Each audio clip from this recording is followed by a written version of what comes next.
إلهي لست للفردوس أهلا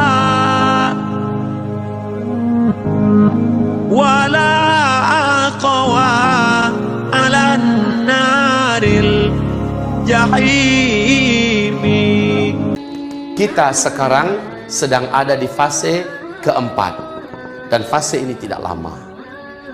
Baik, saya akan mengambil space yang cukup lebar dan panjang. Sebab apa? Kita akan banyak menguraikan perkara-perkara yang terjadi pada fase kita ini. Lihat, pada fase keempat, ternyata di penghujungnya, disinilah urut-urutan tanda besar kiamat yang pertama, kedua, ketiga, keempat terjadi. Fase di mana kita hidup sekarang, dan fase ini tidak lama. Oke, kaum muslimin yang kami muliakan, ini fase keempat. Nabi mengistilahkan fase ini dengan sebutan fase kediktatoran. Ciri khas fase ini adalah umat Islam tidak dipimpin oleh seorang khalifah pun. Jadi ISIS yang ada di Irak mengumumkan sebagai khalifah Islamiyah tidak pada tempatnya. Inilah fase keempat, tidak ada khilafah Islamiyah. Yang kami muliakan, setelah kita menyaksikan dan mendengarkan barusan, ada 10 tanda besar kiamat. 7-nya orang Islam akan menyaksikan kejadiannya. 3-nya orang Islam dan orang beriman tidak akan pernah menyaksikan kejadian tersebut.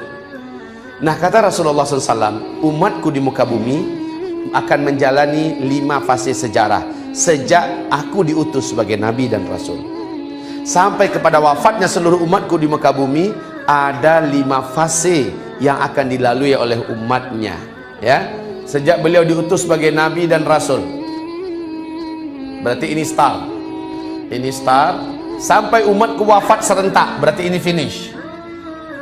Ya, finishnya adalah pada tanda besar kiamat yang ke-7 kan. Umatku akan menjalani 5 fase sejarah. Fase sejarah yang pertama, umat Islam dipimpin langsung oleh sang Nabi, dan fase ini pasti berakhir kata Rasulullah. Jadi fase pertama langsung Nabi Muhammad yang memimpin umat Islam. Fase ini pasti berakhir. Wafatnya Nabi Muhammad adalah akhir fase yang pertama. Lalu masuk fase kedua.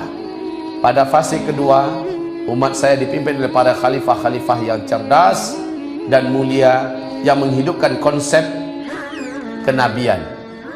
Fase ini pun pasti berakhir, fase khilafah ini. Di hadis yang lain Nabi mengatakan berlangsung selama 30 tahun. Ternyata benar. Wafatnya Khalifah Ali bin Abi Thalib adalah akhir fase yang kedua ini, berakhir. Lalu Nabi mengatakan, umat saya masuk pada fase yang ketiga. Pada fase yang ketiga ini, Rasul mengatakan mereka akan dipimpin oleh para khalifah-khalifah yang menggunakan sistem kerajaan. Gelarnya tetap khalifah, gelarnya, tetapi sistem yang digunakan sudah sistem kerajaan. Jika dia sang khalifah meninggal, langsung digantikan oleh ahli warisnya. Ini udah kan sistem kerajaan namanya tuh. Ya, fase ini ternyata diisi oleh 3 dinasti: dinasti Bani Amawiyah, dinasti Bani Abbasiyah, dan dinasti Bani Utsmaniyah. Fase ini pasti berakhir kata Rasulullah. Benar Pak?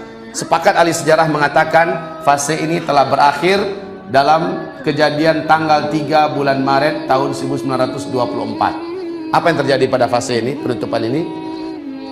Runtuhnya khilafah Islamiyah Al-Utsmani, Utsmaniyah di Turki oleh Mustafa Kemal Pasha.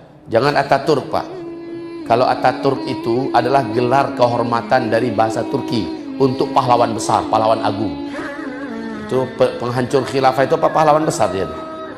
Makanya sudahlah, Mustafa Kemal Pasha Al-Mal'un, cocok. Ya. Baik kaum muslimin, fase ketiga telah selesai.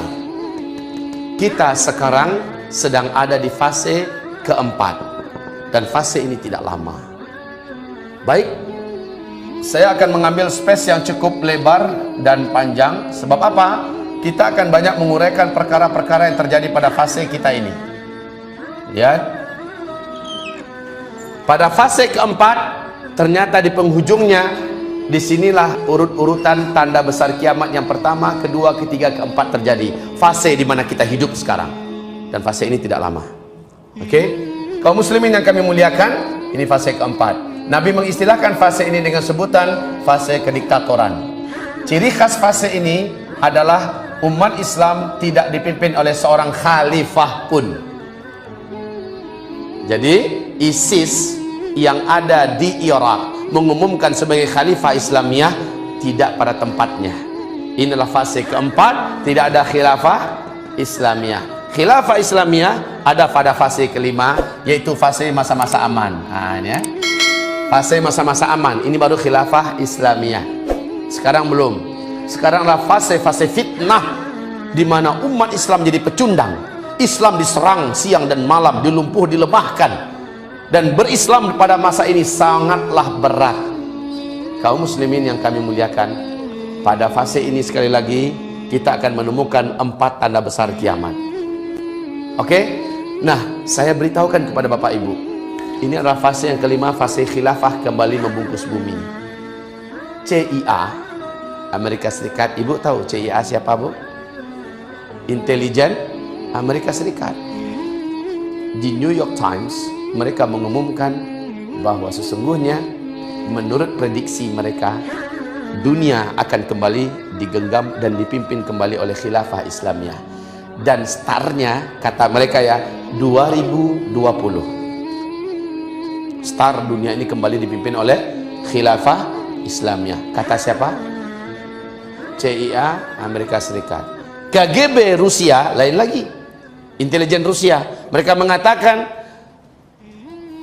puncak jaya-jayanya khilafah Islamiyah ini adalah pada tahun 2025. Pada tahun 2000 ini puncak jaya-jayanya. Kalau CIA mengatakan startnya 2020, sementara Nabi mengatakan paling lama fase ini adalah 9 tahun. Cocok nggak? Cocok nggak? Maaf ya Pak, apapun pernyataan orang kafir tidak boleh kita jadikan keyakinan, tapi sekedar tahu boleh. Hanya Allah berfirman dalam surat An-Nur ayat 55 tentang khilafah ini akan kembali wujud. Cukuplah ayat ini yang kita imani, ya. Kemudian urut-urutan fase yang 5 ini dan kedepannya adalah ini juga kita imani. Tentang tepatnya tanggal dan tahun kita tidak boleh mempercayai. Setuju? Oke. Namun mereka tentu berbicara dengan disiplin ilmu yang mereka miliki, dengan analisa mereka yang juga tidak main-main tentunya. Oke, Bapak Ibu, Rasulullah menyebutkan dari sejak beliau diutus sebagai Nabi dan Rasul sampai umat Islam serentak wafat di muka bumi ini, Rasul menyebutkan Allah membagi masa untuk umatku di bumi ini hanya 1 hari saja di sisi Allah. Ayo, 1 hari di sisi Allah berapa lama kita menghitung di dunia?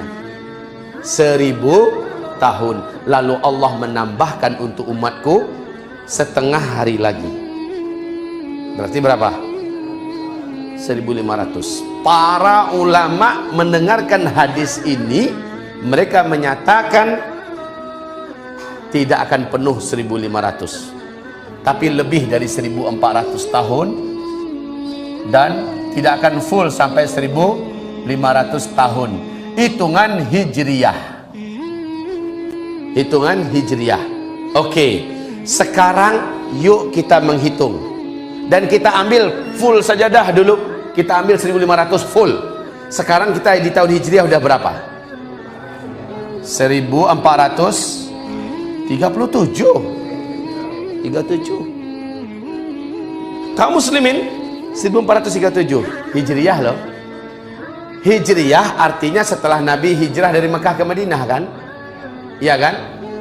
Menghitung umur umat Islam itu bukan sejak Nabi hijrah, tapi sejak beliau diutus sebagai Nabi dan Rasul. Artinya ada 13 tahun di sini yang belum dimasukkan hitungan.